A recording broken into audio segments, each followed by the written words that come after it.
பெரியோர்களே, தாய்மார்களே, தமிழகத்தின் தலைவிதியை மாற்றப் போகும் இளைஞர்களே, மாணவர்களே, செப்டம்பர் 13 மக்களை சந்தித்து மாபெரும் அரசியல் மாற்றத்திற்கு அழைப்பு விட தமிழ்நாட்டின் மையமாம் திருச்சி மாநகருக்கு வருகிறார் மக்கள் தலைவர் விஜய். அசைக்க முடியாத சக்தியாய் அரசியலின் மக்களின் ஆதரவை பெற்று வரும் தமிழக வெற்றி கழகத்தின் வளர்ச்சியை பொறுத்துக் கொள்ள முடியாத ஆளும் திமுக பல்வேறு தடைக்கற்களை போட்டு வருகிறது. பள்ளி குழந்தைகள், கல்லூரி மாணவர்கள், அரசு ஊழியர்கள் மற்றும் பொதுமக்களை பாதிக்காத அளவுக்கு நல்ல நோக்கத்தோடு வார விடுமுறை நாட்களில் மக்களை சந்திக்க வருகிறார் தலைவர் விஜய். பொதுமக்களை துன்பத்திற்கு ஆளாக்கி விளம்பரம் தேடும் திமுக உள்ளிட்ட அரசியல் கட்சிகளுக்கு தலைவரின் நல்ல நோக்கம் எரிச்சலை தந்திருக்கிறது.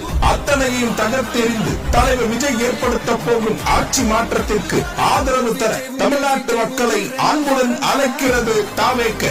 அலைகடல் என திரண்டு வாரி ஆட்சி மாற்றத்தை தாரி